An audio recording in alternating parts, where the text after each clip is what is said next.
पंडित श्री लल्लन पांडे का जय श्री राम, जय श्री कृष्ण। गुरु वशिष्ठ जी आगे कहते हैं, सोचिय गृही जो मोह वश करई कर्म पथ त्याग। वह गृही, वह गृहस्थ जो अज्ञान बस कर्म पथ का त्याग कर दे, उसका पतन होता है। आइए उदाहरण लेते हैं। श्रीमद् भागवत महापुराण के चौथे स्कंद में महाराज उत्तानपाद की कथा वर्णित है। उत्तानपाद चक्रवर्ती सम्राट थे, उनकी 2 रानियां थी और वह छोटी रानी को ज्यादा मानते थे। एक दिन वह छोटी रानी के साथ बैठे हुए थे और उनकी गोद में छोटी रानी का पुत्र उत्तम बैठा हुआ था। संजोग से बड़ी रानी का पुत्र ध्रुव घूमता हुआ आ गया और वह भी उछलकर पिताजी की दूसरी गोद में बैठ गया। अब छोटी रानी जो बगल में बैठी हुई थी, उसने गट्टा पकड़ करके ध्रुव को नीचे उतार दिया और कहा, अब भागे, अगर राजा की गोद में बैठना है तो जाकर भगवान विष्णु की तपस्या कर और प्रार्थना कर कि दोबारा तो मेरी गोद से जन्म ले। इस बार तुमने उस अभागिनी की गोद से जन्म लिया है, इसलिए तुम्हें राजा की गोद नसीब नहीं होगी। इस बात को सुनकर के ध्रुव क्रोध में जल उठा। उसने कहा, पिताजी पिताजी, आप मां को रोकते क्यों नहीं है? पर उत्तानपाद राजा कुछ नहीं बोले। उन्होंने माता से कहा, माता माता माता होती, वह अभागिनी नहीं होती। और पिताजी, आप मां को क्यों नहीं समझाते? पर उत्तानपाद कुछ नहीं बोले और ध्रुव रोता हुआ अपनी मां के पास पहुंचा। मां ने जब सारी बात सुनी तो कहा, पुत्र, तुम्हारी छोटी मां ने तो ठीक ही कहा है। भगवान विष्णु की तपस्या ही सारी मनोकामनाओं को पूर्ण करने वाली है। और समझा बुझा करके पुत्र को रोक दिया। शाम हुई, रात्रि हुई, पुत्र को सुला दिया, किंतु पुत्र के दिमाग में यह बात गूंज रही थी कि भगवान विष्णु की तपस्या ही सारी इच्छाओं को पूर्ण करने वाली है। उन्होंने पूछा माता से, हे माता, भगवान विष्णु कैसे खुश होते हैं? कहा, पुत्र, बड़े बड़े ऋषि मुनि तपस्वी भगवान विष्णु को तपस्या से खुश करते हैं। उनके लिए जंगल में जाना होता है, तपस्या करनी होती है। भगवान को जो ढूंढते हैं वह भगवान को पा जाते हैं। सो उनकी माता के मुंह से तो ये निकल गया। उन्हें क्या पता था कि एक एक बात बच्चे के दिमाग में टेप हो रही है। अब रात हुई, माता भी खाई पी और बच्चे को खिला करके सुलाई। बच्चे ने सोने का नाटक किया, माँ भी सो गई।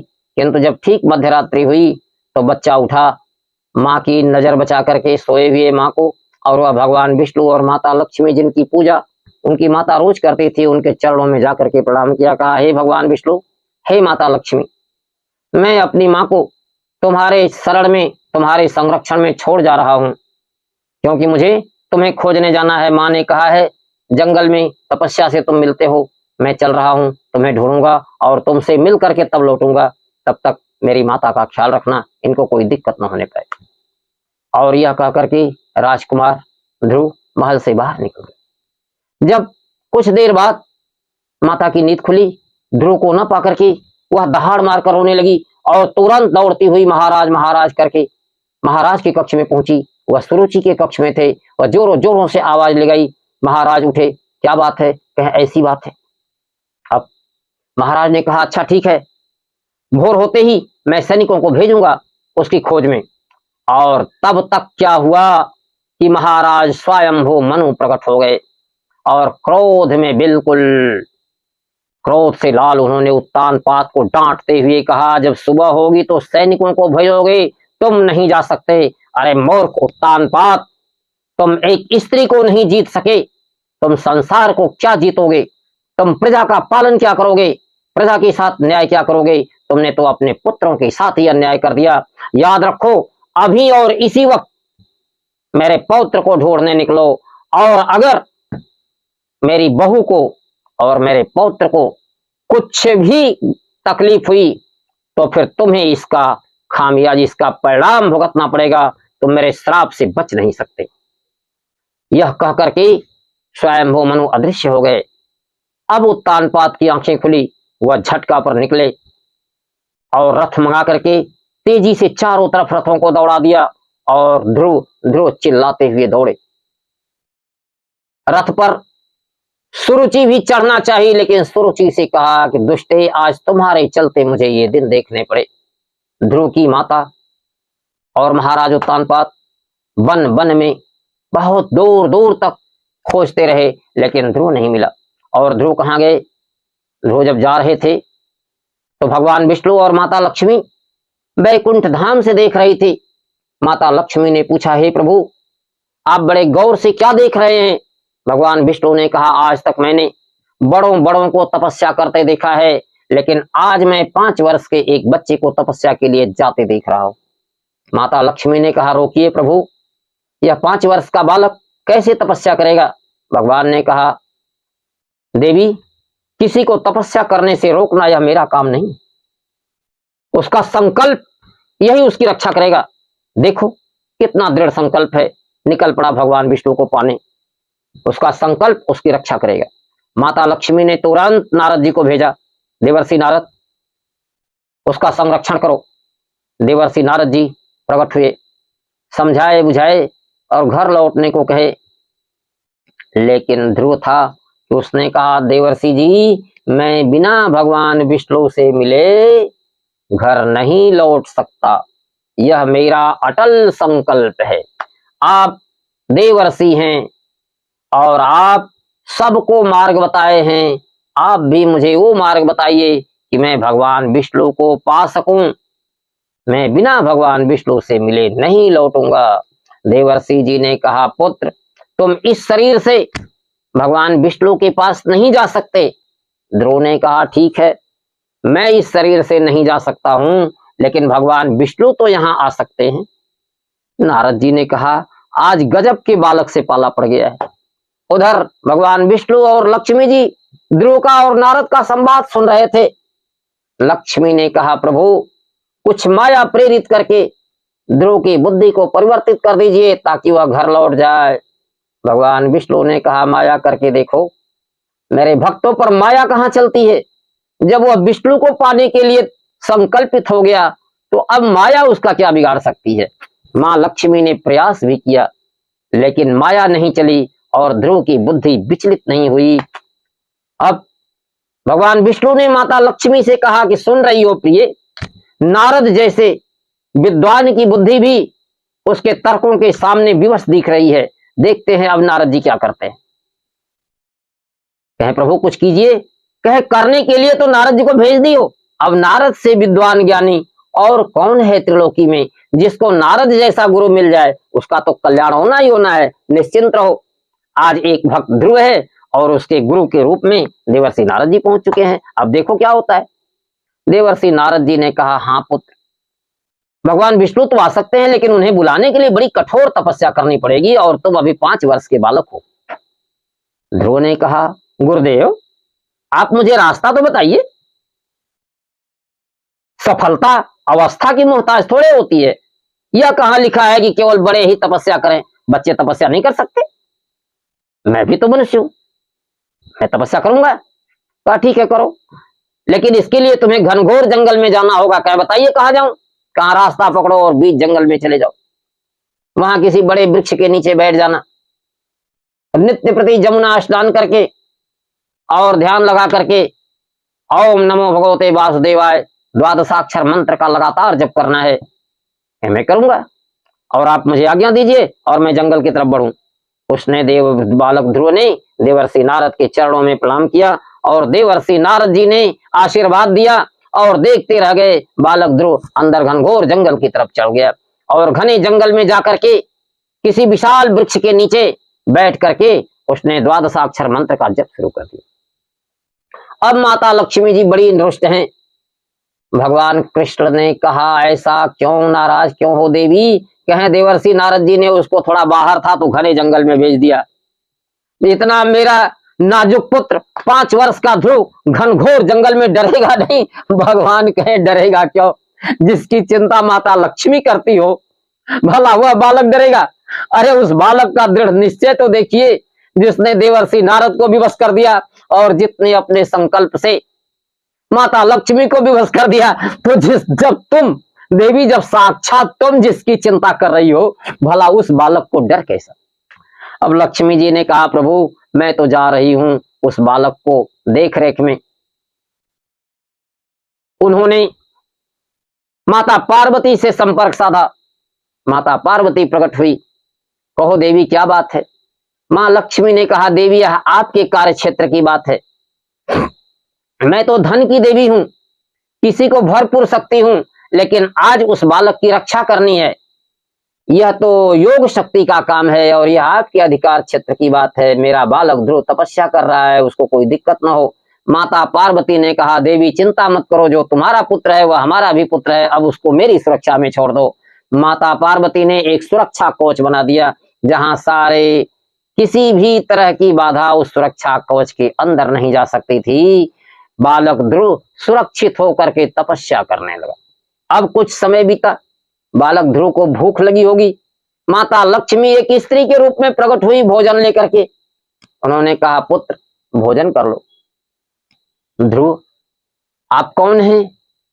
मैं तुम्हारी माता हूं।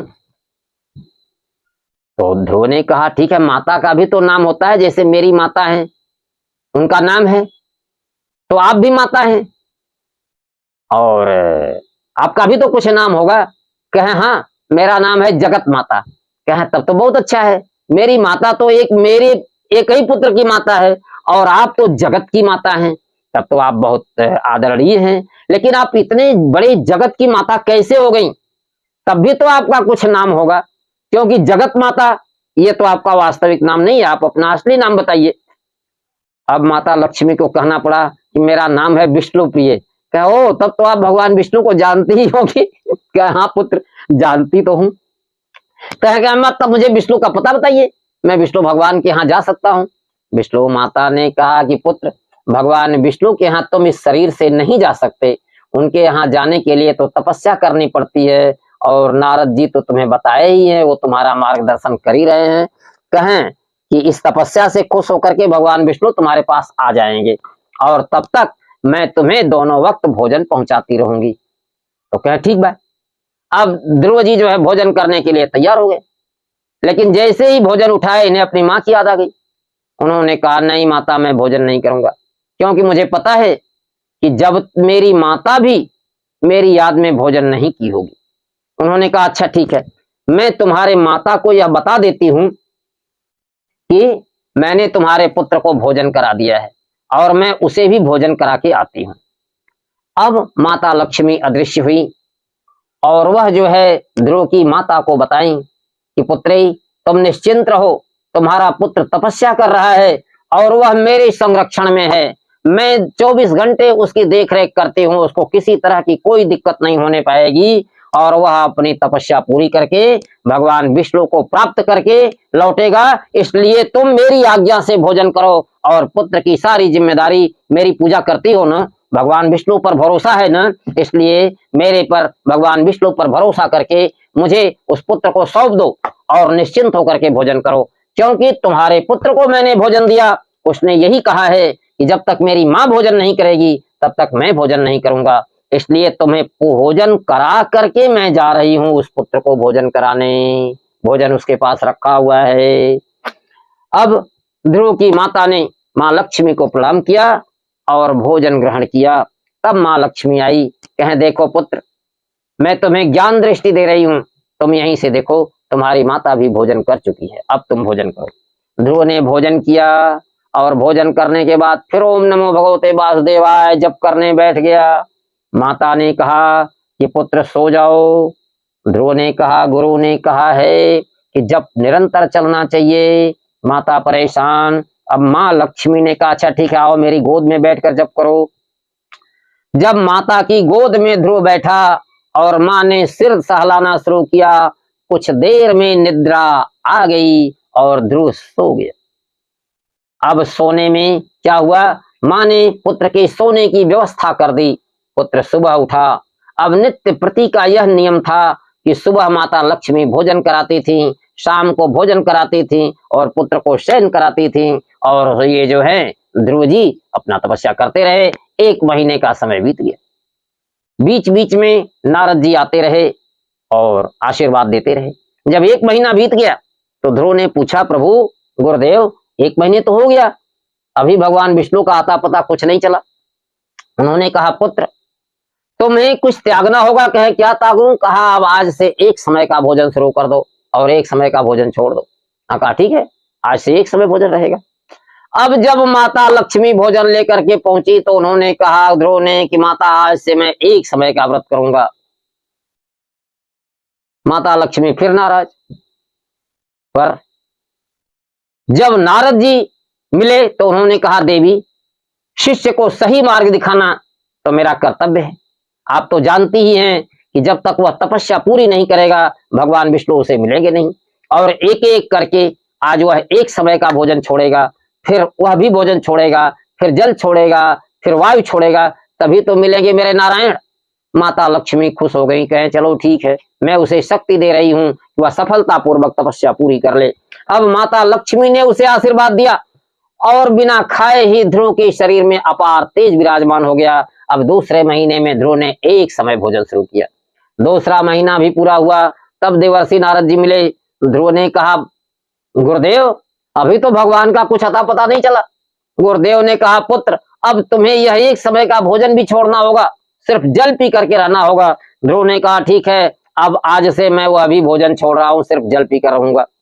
तीसरे महीने में बालक ध्रुव पहले महीने में भोजन करके, दूसरे महीने में 1 समय भोजन करके और तीसरे महीने में सिर्फ जल पी करके रहा। तीसरा महीना बीत गया। अब लेकिन माता लक्ष्मी रोज उसकी देखभाल लेने दोनों वक्त आती थी। उन्होंने अपना नियम नहीं बदला, क्योंकि बिना ध्रुव को सुलाए, बिना ध्रुव का सिर सहलाए माता लक्ष्मी को चैन नहीं था। अब तीसरा महीना पूरा हुआ, चौथा महीना लग गया। बालक ध्रुव ने कहा, गुरुदेव अभी तो भगवान का अता पता नहीं चला। गुरुदेव ने कहा कि तुम्हें जल भी छोड़ना होगा, 1 समय जल पीना होगा और बाकी 24 घंटे में 1 बार जल पीना होगा। क्या बात से यही शुरू होगा। चौथे महीने में 1 बार जल पी करके रहे। 5वें महीने में वह जल भी छोड़ दिए, सिर्फ वायु पी करके रहने लगे। अब 6वां महीना शुरू हुआ।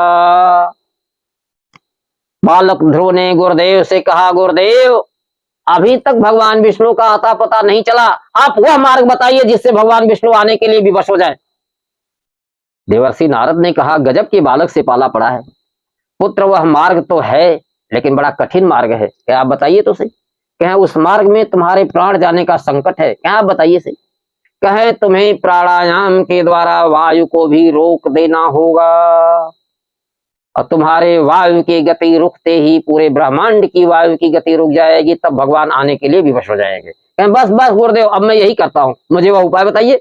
देवर्षि नारद ने प्राणायाम की गति बताई।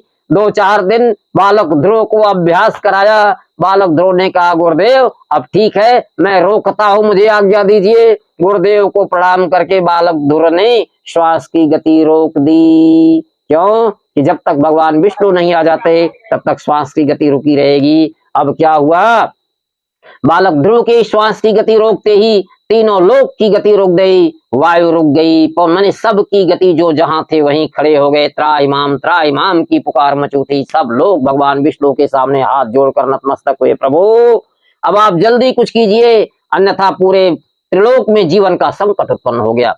अब भगवान विष्णु वहां से चले और ध्रुव के सामने प्रकट हुए। ध्रुव तो आंख बंद किए था, भगवान विष्णु उसको जगाते हैं और कहते हैं, पुत्र मैं आ गया। जब पुत्र आ गए तब ध्रुव ने आंखें खोली। कहे, आप ही भगवान विष्णु हैं? कहे, हाँ मैं ही भगवान विष्णु हूँ। कहा, हाँ मेरी माता जैसा रूप बताती थी वैसा ही तो आपका है। गुरुदेव भी आपका ऐसा ही रूप बताते हैं, पर पहचान कैसे होगी? अब गुरुदेव गुरुदेव गुरुदेव आप आइए और पहचान कराइए कि यही भगवान विष्णु है, नहीं तो मेरी तपस्या रुक जाएगी, ये मेरी सांस खुलवा देंगे तो दिक्कत होगी, आप आ जाइए। अब देवर्षि नारद जी प्रकट हुए। कहे, हाँ पुत्र अब तुम श्वास खोलो, क्योंकि भगवान विष्णु के कहने पर ध्रुव को भरोसा नहीं हुआ, उसने अपनी श्वास की गति नहीं छोड़ी। और जब गुरु आए बताए कि हाँ ये भगवान विष्णु है, पुत्र अब तुम्हारी तपस्या पूरी हुई, तुम श्वास लेना शुरू कर दो। तब जो है देवर्षि नारद ने गुरु को प्रणाम किया, भगवान को प्रणाम किया और तब सांस लेना शुरू किया। अब भगवान विष्णु ने पूछा कि अच्छा तो पुत्र ये बताओ कि तुम्हारी क्या इच्छा है। कहे मुझसे आपसे कई सवाल पूछने हैं। कहे पूछो। कहे मेरे माता ने मेरी माता को मेरे पिता ने क्यों नहीं रोका, उनके मेरी माँ ने गोद से क्यों उतारा। एक साथ बहुत सारे प्रश्न भगवान ने कहा। अरे इतने सारे प्रश्न एक साथ। अच्छा रुको। भगवान ने ध्रुव को गोद में उठाया, उसके सिर पर अपना हाथ रखा। कहे पुत्र अब कहे प्रभु मुझे अब सारे प्रश्नों का उत्तर मिल गया। तब ध्रुव को ज्ञान हो गया। उसने भगवान विष्णु की स्तुति की और स्तुति के बाद क्षमा याचना की। अब भगवान विष्णु ने कहा पुत्र तुम्हें मैं वह अचल ध्रुव लोक देता हूं जो अब तक किसी को नहीं मिला। तुम 36,000 वर्षों तक इस पृथ्वी का शासन करो। उसके बाद तुम शरीर को छोड़ करके, संसार को छोड़ करके ध्रुव लोक को आना, वह तुम्हारा अचल पद होगा।